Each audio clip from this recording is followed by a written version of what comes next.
The Truth About Goblins. Chapter 29. A noise, and her eyes were open. The room was dark, but the light of the moon shone in through the cracks of the boarded-up windows. It was enough to see that there was nothing in the cabin. Nothing, aside from the old armoire, the table, the stove, the bed she had been lying on for hours, or days. Days without sleep, without rest. Each time she closed her eyes, her mind was assaulted by images, memories, a restless fear. She was waiting, always waiting, and the wait was torment. The fear vanished for an instant, replaced by the pain in her leg. Fletcher couldn't decide which one was better to focus on. She took the pain and shivered, pulling her cloak tighter around her shoulders. It was a mild night, reminiscent of the fading summer, but there was no fighting the chill gnawing at her tired body.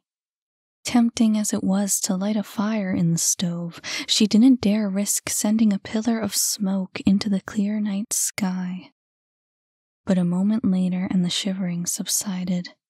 Even the pain had dulled, her tired mind begging for a chance to rest. One more scan of the small cabin, and she closed her eyes. Sleep had to come eventually. A sound from the door. The handle. Off the bed, onto the floor, she ignored the pain, fought against it, clenched her teeth to stay silent. Her grip tightened on the pistol in her hand. One more second, and she was behind the armoire. The door clicked again. It wasn't Bellator. If it was Bellator, she would have heard more clicking, the sound of a key or a knock. Instead, there was silence, long, unending. The air itself grew thinner with the passing seconds. Her icy hands were slick with sweat. The cool drops from her forehead stung her eyes. The pain. Her leg. It anchored her down. She wouldn't be able to run this time. Not a click, but a snap. The silence was broken. The door swung open as the night air filled the room. She could feel it, the wind, the scent of the forest. But more than that, she could feel a presence. Even with her back to the door, her view obscured by the armoire, she felt the weight of a shadow in the room. Without hearing it, she could feel his breaths, his footsteps. The pain in her leg had vanished. The pistol was no longer in her hands. She herself was no longer in the cabin. The shadow was all that existed. She gasped for breath. The shadow moved at the sound. She moved with it. Lunging with one foot, her other leg dragged behind her, she left the safety of the armoire. She pulled the trigger. The pistol slipped. A force, a blow, it flew from her hands before she could fire. The shadow reached for her. She fell backwards, crawling to the darkest corner of the cabin. She didn't hear it, but she felt something snap in her leg. More pain, searing pain. She clenched her teeth, but the scream came anyway. Cracked, desperate. She fell against the wall, into the shadows. The figure, the phantom in the darkness, made no move.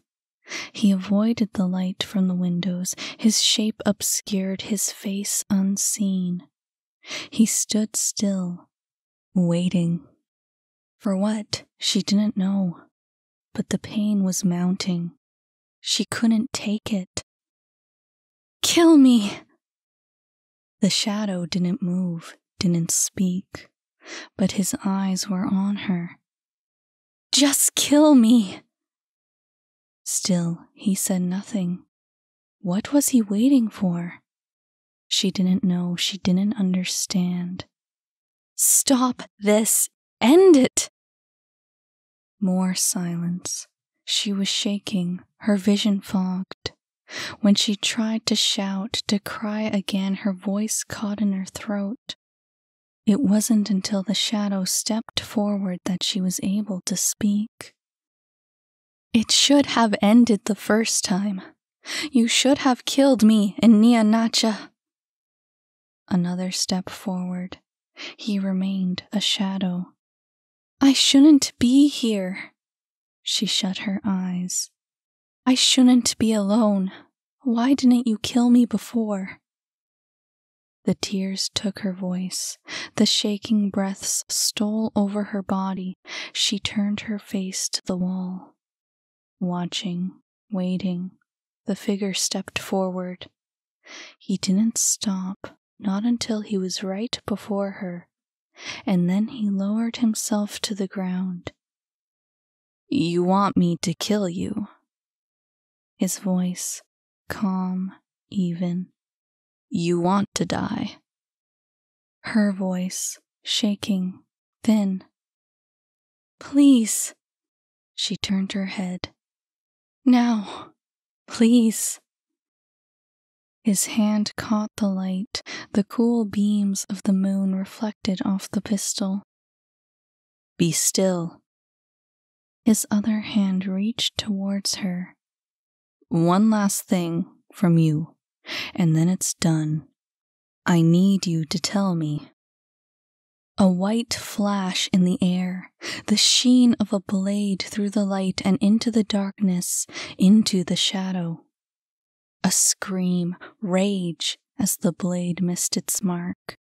She lunged again, but the phantom was on his feet. He pulled the trigger and fired.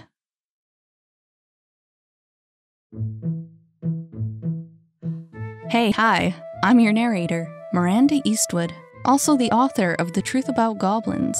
If you liked this chapter, remember to add, follow, or subscribe to this channel so you can hear the next one. And if you didn't like this chapter, oh well, I can't really do anything about that. In any case, I just thought I'd let you know about my Patreon. You can check it out if you'd like to throw some support my way. It would mean a lot to me. Not to mention there's loads of extra exclusive content that I only post on Patreon. While I'm at it, I'll mention that The Truth About Goblins is now available as a complete audiobook, and you can get it wherever you get your audiobooks. Thanks for listening.